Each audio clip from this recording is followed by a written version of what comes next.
Ma femme m'a préparé un thé à l'odeur un peu étrange. Je t'ai préparé quelque chose de spécial, chérie, a-t-elle dit. J'ai répondu, tu es génial. Et j'ai discrètement échangé les tasses avec ma belle-sœur qui disait toujours du mal de moi. 2 heures plus tard, le chaos. Avant de continuer, n'oubliez pas de vous abonner et dites-nous d'où vous nous regardez dans les commentaires, on lit chacun de vos messages. Je t'ai préparé quelque chose de spécial, chérie. Je m'appelle Vincent, j'ai 34 ans et je dirige un petit laboratoire d'analyse chimique à Spokane, dans l'État de Washington. La tasse que ma femme, Sophia, m'a tendue ce dimanche matin avait une odeur anormale. Pas l'odeur d'un café raté ou de quelque chose de brûlé, une odeur de produit chimique. J'étais marié à Sophia depuis 8 ans. Nous nous sommes rencontrés alors qu'elle terminait ses études d'infirmière et que je lançais mon entreprise. À l'époque, elle m'apportait de la soupe quand je travaillais tard le soir à calibrer du matériel. Elle riait de mes mauvaises blagues sur les niveaux de pH. Elle me donnait l'impression d'être l'homme le plus intelligent du monde, même quand sa famille me faisait clairement comprendre que ce n'était pas le cas. Sa sœur, Vanessa, était en visite depuis 3 jours.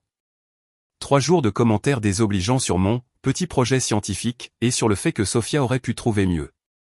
3 jours à regarder Sophia hocher la tête comme si elle était d'accord.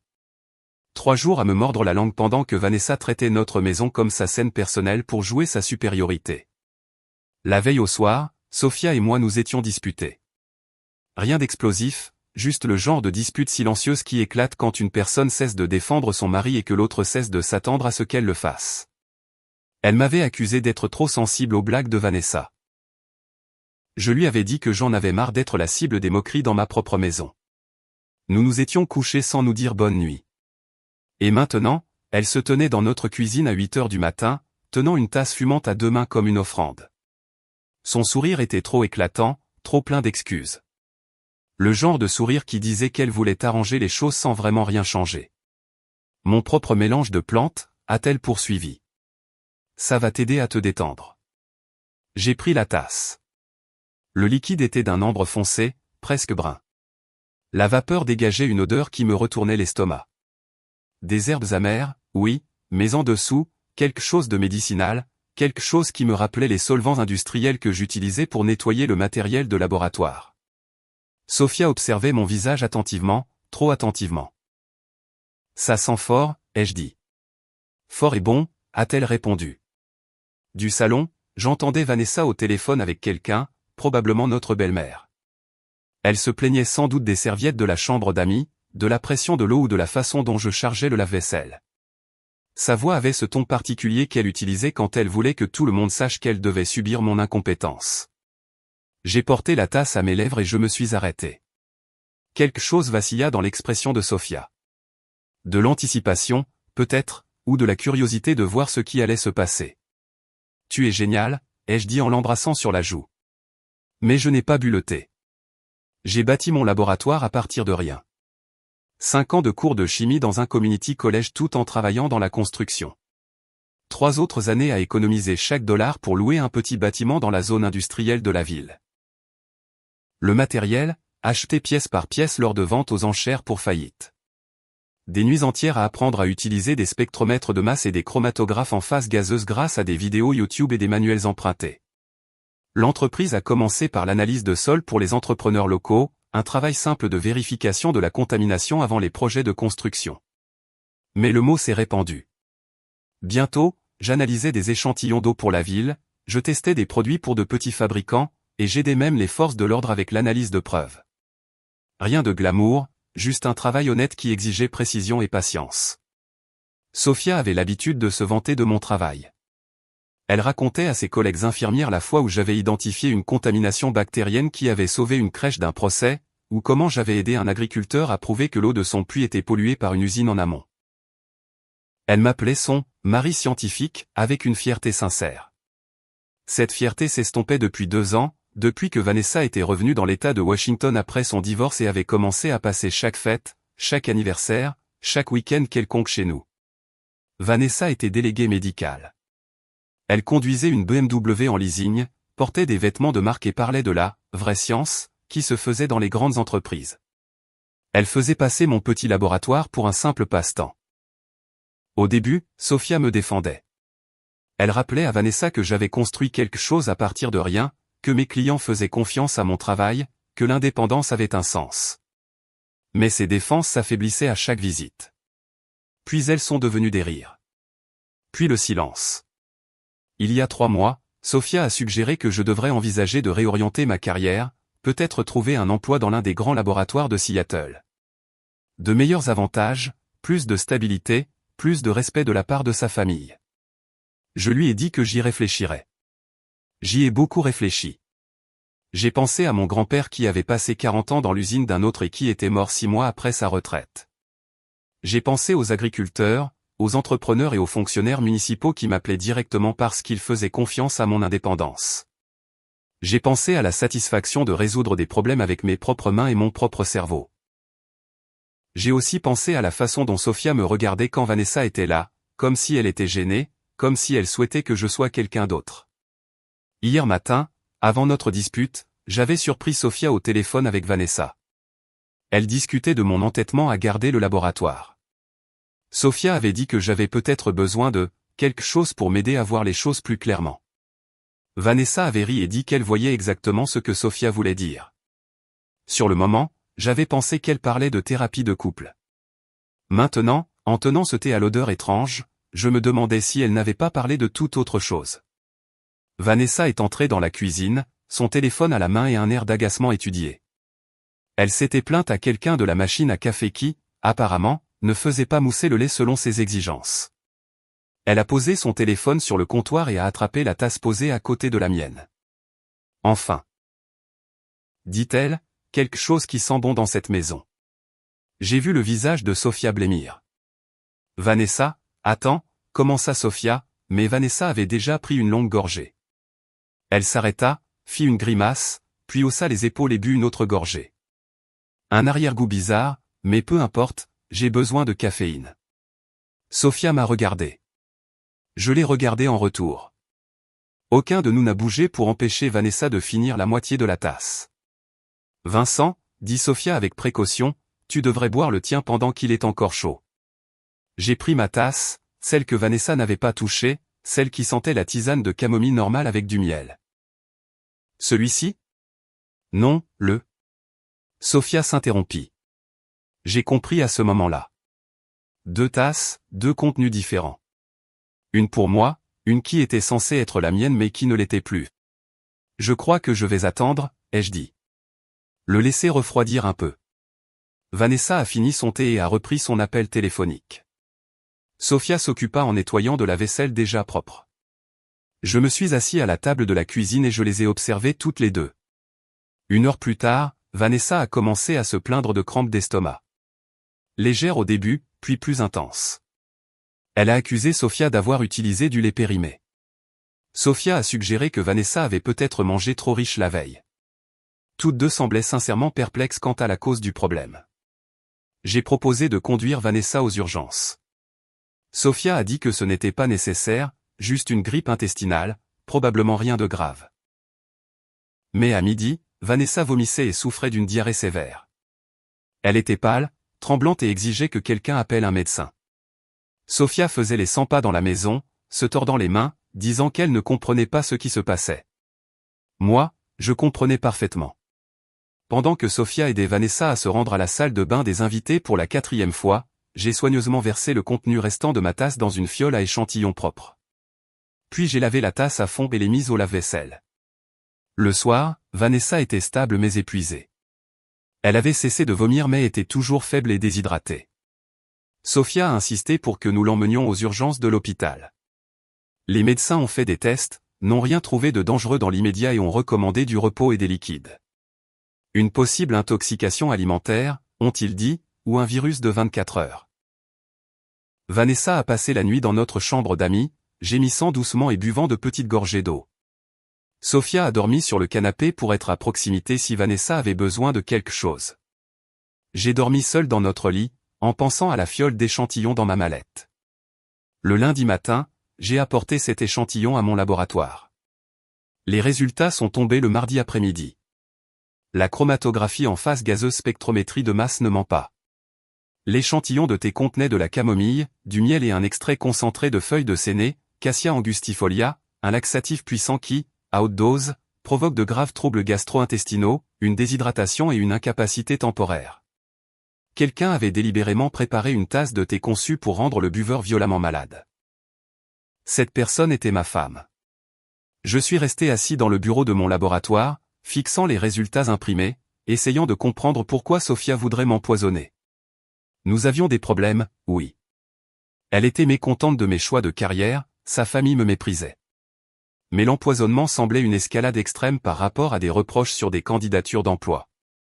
À moins qu'il ne s'agisse pas de me faire changer d'avis. À moins qu'il ne s'agisse de toute autre chose. Je suis rentré tôt ce jour-là. Sophia était dans la cuisine en train de préparer le dîner comme si de rien n'était. Vanessa se sentait enfin assez bien pour manger des aliments solides et trônait à notre table de salle à manger, décrivant son expérience traumatisante à quelqu'un en haut-parleur. « Comment te sens-tu » ai-je demandé à Sophia. « Bien, dit-elle.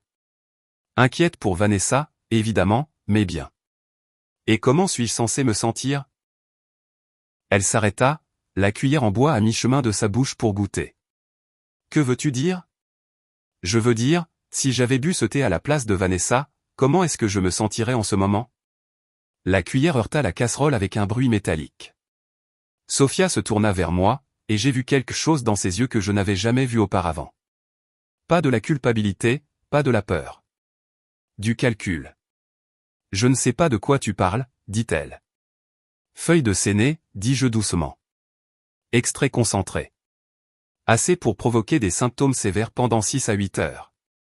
Assez pour nécessiter une attention médicale. Son visage devint complètement vide. Je n'ai aucune idée de ce que c'est. C'est ce qu'il y avait dans mon thé. Le thé que tu as spécifiquement préparé pour moi. Le thé que Vanessa a bu par erreur.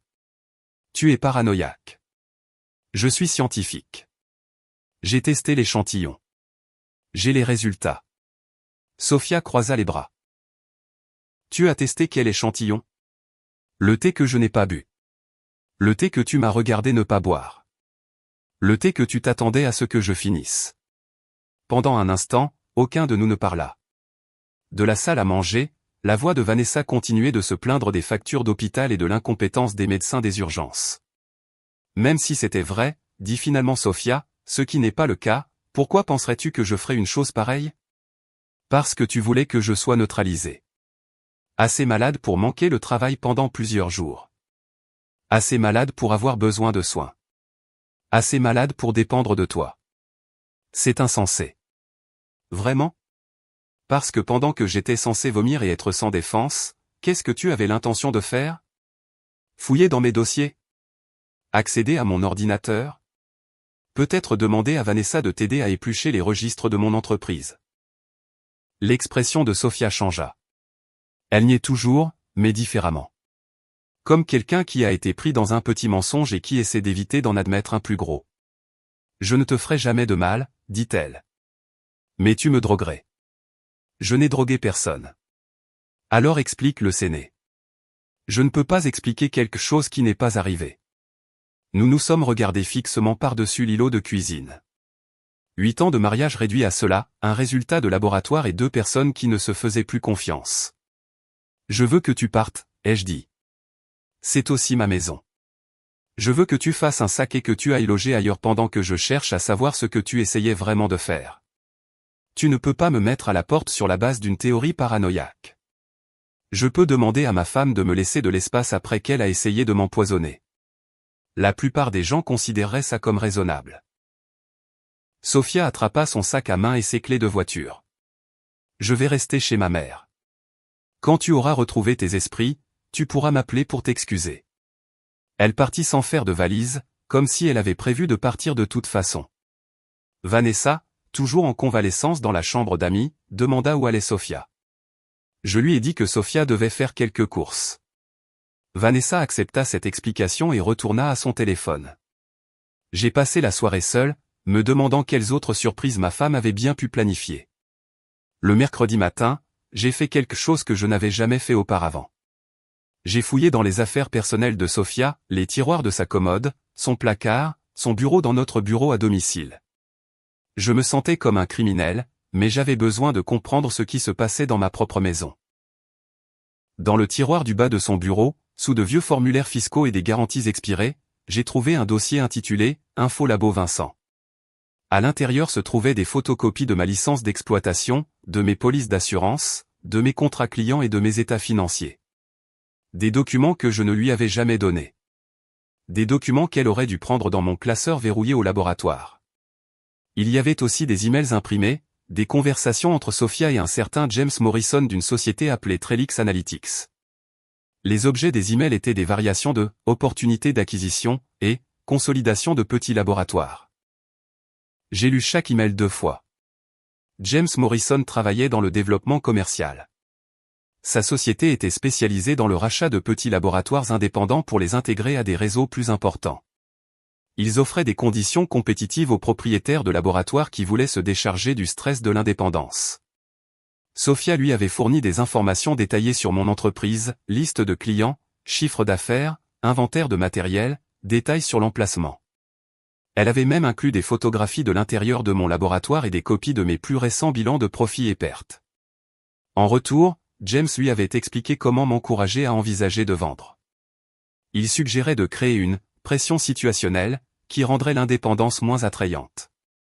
Il recommandait que des membres de la famille expriment des inquiétudes quant à ma stabilité financière. Il lui avait même fourni des arguments sur les avantages de travailler pour une plus grande organisation. Le dernier email était daté de vendredi dernier, 3 jours avant que Sophia ne me prépare le thé.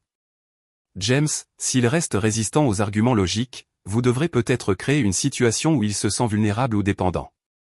Rien de nuisible, évidemment, mais quelque chose qui démontre à quel point il est difficile de tout gérer seul. Parfois, les gens ont besoin de faire l'expérience de leurs limites avant de pouvoir accepter de l'aide. Sophia, je comprends. Je pense savoir comment m'y prendre. James, n'oubliez pas, l'objectif est qu'il nous contacte volontairement. S'il a l'impression que la vente était son idée, tout le monde y gagne. Votre commission d'apporteur d'affaires sera de 25 000 $ une fois la transaction finalisée. 25 000 $. Ma femme avait été payée pour saboter mon entreprise et me manipuler pour que je vende. J'ai photographié chaque document avec mon téléphone. Puis j'ai appelé mon avocate, Patricia Young, et j'ai pris un rendez-vous d'urgence pour l'après-midi même. Patricia a lu les emails et a secoué la tête. C'est de l'espionnage industriel, peut-être de la fraude. C'est sans aucun doute un motif de divorce si vous voulez suivre cette voie. Et l'empoisonnement ? C'est plus difficile à prouver. L'intention. Elle pourrait prétendre que la feuille de Séné était un accident. Mais combiné à ces emails, cela établit un schéma de préjudice délibéré. Que dois-je faire ? Documentez tout. Changez tous vos mots de passe et codes d'accès. Déplacez vos fichiers professionnels importants dans un endroit sécurisé. Et ne la laissez pas revenir dans la maison tant que nous n'aurons pas réglé les implications légales. J'ai passé la soirée du mercredi à changer les serrures et les mots de passe. J'ai également appelé mes 3 plus gros clients pour les avertir que quelqu'un pourrait les contacter en prétendant représenter mon entreprise. Je n'ai pas mentionné le nom de Sophia, mais j'ai clairement indiqué que toute discussion d'acquisition devait passer directement par moi. Le jeudi matin, Vanessa s'est enfin sentie assez bien pour partir. Elle m'a serré dans ses bras pour me dire au revoir et m'a remercié de m'être si bien occupé d'elle pendant son « intoxication alimentaire ». Elle a également mentionné qu'elle espérait que Sophia et moi pourrions régler nos problèmes de communication. J'ai souri et lui ai dit que j'étais convaincu que tout serait bientôt résolu. Après le départ de Vanessa, je me suis assis dans ma maison vide et j'ai planifié la suite.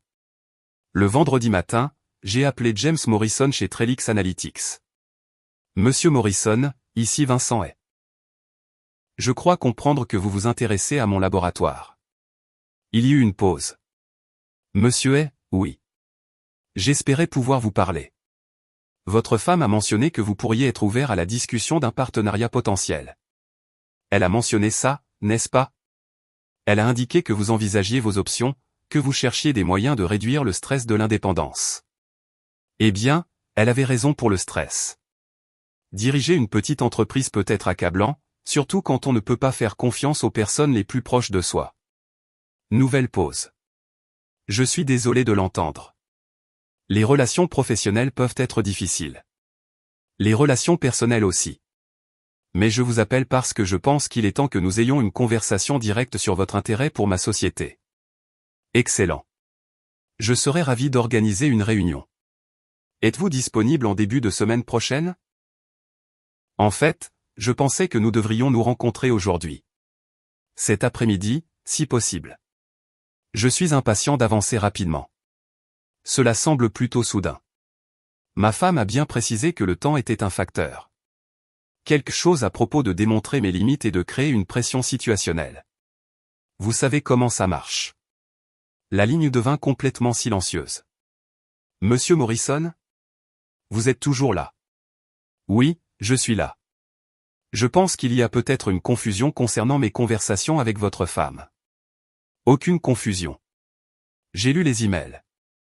Chacun d'eux. Y compris les parties sur la commission d'apporteurs d'affaires et le fait de m'aider à faire l'expérience de mes vulnérabilités. Monsieur Hay, je pense que vous avez peut-être mal compris. J'ai parfaitement compris. Vous avez payé ma femme pour saboter mon entreprise et me manipuler pour que je vende. Vous l'avez coachée pour créer des situations de pression. Vous lui avez même suggéré de me faire sentir dépendant et vulnérable.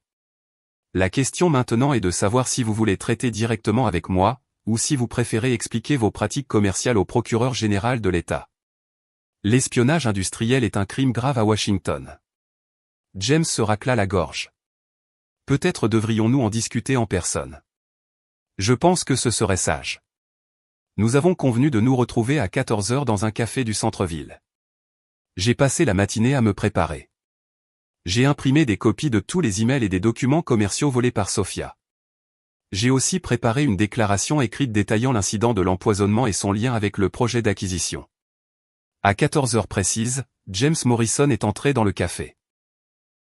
Il était plus jeune que je ne l'avais imaginé, peut-être 30 ans, portant un costume cher et une mallette en cuir. Il avait l'air nerveux. Monsieur Hay. Vincent. Asseyez-vous, s'il vous plaît. Il s'est assis en face de moi et a immédiatement commencé à parler. Je tiens à préciser que Trellix Analytics opère en toute légalité. Nous acquérons des entreprises par le biais de négociations légitimes. Nous ne nous livrons pas à l'espionnage industriel ni n'encourageons les activités illégales. Intéressant. Parce que j'ai des documents qui suggèrent le contraire. J'ai fait glisser un dossier sur la table. James l'a ouvert et a lu pendant plusieurs minutes. Son visage pâlissait à chaque page. Ces emails ont été sortis de leur contexte, a-t-il finalement dit. Quel contexte rend l'espionnage industriel légal? Nous n'avons jamais demandé à votre femme d'enfreindre la loi. Vous lui avez demandé de voler mes documents commerciaux et de me manipuler pour me rendre vulnérable. Dans la plupart des juridictions, cela s'appelle de la fraude et de l'association de malfaiteurs. James referma le dossier. Que voulez-vous? Je veux que vous restiez à l'écart de mon entreprise. Je veux que vous cessiez tout contact avec ma femme. Et je veux que vous compreniez que si j'entends parler de Trellix ciblant d'autres petits propriétaires de laboratoires dans cette région, je m'assurerai que les autorités compétentes soient informées de vos méthodes. Et en retour? En retour, je ne dépose pas de plainte pénale. Aujourd'hui. James se leva. Cette conversation n'a jamais eu lieu. Au contraire. C'est grâce à cette conversation que rien d'autre n'arrivera. Il est parti sans dire au revoir. Le lundi matin, Sophia est rentrée. Elle est entrée dans notre cuisine comme si elle n'était jamais partie, s'est versé un café et s'est assise à la table où elle avait essayé de m'empoisonner 8 jours plus tôt. Je pense que nous devons parler, dit-elle. Je pense que nous avons déjà assez parlé. J'ai posé le dossier de mai sur la table entre nous. Sophia y jeta un coup d'œil mais ne le toucha pas. Ce sont des communications privées, dit-elle. Entre toi et James Morrison, à propos de la vente de mon entreprise pour 25 000 $. Elle ouvrit le dossier et feuilleta les pages. Aucune surprise sur son visage. Aucune honte. Juste du calcul. Tu as fouillé dans mes affaires personnelles. Tu as fouillé dans mes dossiers professionnels. Tu as photographié mon laboratoire. Tu as copié mes contrats clients. Tu as volé 8 ans de mon travail et essayé de le vendre à des étrangers. J'essayais de t'aider. En m'empoisonnant? Je n'ai jamais empoisonné personne. Extrait de feuilles de séné. Concentré au point de causer de graves troubles gastro-intestinaux. Conçu pour me rendre malade, dépendant et vulnérable. Exactement comme James l'a suggéré. Sophia referma le dossier. Tu ne peux pas prouver l'intention. Je peux prouver la conspiration, l'espionnage industriel, le vol de documents commerciaux et la tentative d'agression avec une substance dangereuse. Aucun procureur ne prendrait cette affaire. Peut-être pas. Mais la commission des licences de l'État serait très intéressée. Tout comme ma compagnie d'assurance. Tout comme le service de conformité de l'entreprise de James Morrison. Elle se leva. Que veux-tu, Vincent? Je veux que tu signes les papiers du divorce. Je veux que tu renonces à toute prétention sur mon entreprise ou ses actifs. Je veux que tu déménages de façon permanente. Et si je refuse? Alors je dépose des plaintes au pénal et au civil, et je m'assure que tout le monde dans cette industrie sache ce que Trellix Analytics fait aux propriétaires de petites entreprises. Sophia se dirigea vers la fenêtre et regarda notre jardin. 8 ans de mariage. 2 ans à planifier ma destruction. 10 minutes de conséquences. J'ai besoin de temps pour trouver un endroit où vivre. Tu as jusqu'à vendredi. Ce n'est pas assez de temps. C'était assez de temps pour que tu planifies la destruction de ma vie. Ça devrait être assez de temps pour que tu planifies la reconstruction de la tienne. Sophia a déménagé le jeudi. Elle a pris ses vêtements, ses livres et sa voiture. Elle a laissé tout le reste, y compris la machine à café qui n'avait jamais fait mousser le lait selon les exigences de Vanessa. J'ai signé les papiers du divorce le mois suivant. Sophia n'a rien contesté. Pas de pension alimentaire, pas de partage des biens, pas d'obligation continue. Elle voulait que la dissolution soit aussi discrète que possible. J'ai entendu par des connaissances communes qu'elle avait déménagé à Seattle et pris un poste dans un grand hôpital. Soins infirmiers en entreprise, avantages, stabilité et respect de la part de gens qui ne connaissaient rien à ses activités annexes. James Morrison m'a envoyé une lettre officielle déclarant que Trellix Analytics ne poursuivrait aucune opportunité d'acquisition dans l'Est de l'État de Washington. Il a également joint un chèque de 25 000 $ avec une note disant que cela représentait des honoraires de consultation précédemment versés qui étaient restitués pour services non rendus. J'ai déposé le chèque et utilisé l'argent pour moderniser mon spectromètre de masse. 6 mois plus tard, mon entreprise était plus forte que jamais. La rumeur s'était répandue sur ma discrétion dans le traitement des affaires sensibles. Les forces de l'ordre ont commencé à m'envoyer des cas plus complexes. Une société pharmaceutique m'a engagé pour vérifier la pureté de ses matières premières. J'étais plus occupé que je ne l'avais jamais été. Un dimanche matin tranquille en mars, je me suis fait un café et je me suis assis dans ma cuisine. La même cuisine où Sophia m'avait tendu un thé empoisonné en souriant comme si elle me rendait service. La même table où je l'avais confrontée avec les preuves de sa trahison. J'ai pensé à la confiance dans le mariage et au prix de l'indépendance. J'ai pensé à quel point j'étais passé près de boire ce thé, et à quel point tout aurait pu se terminer différemment.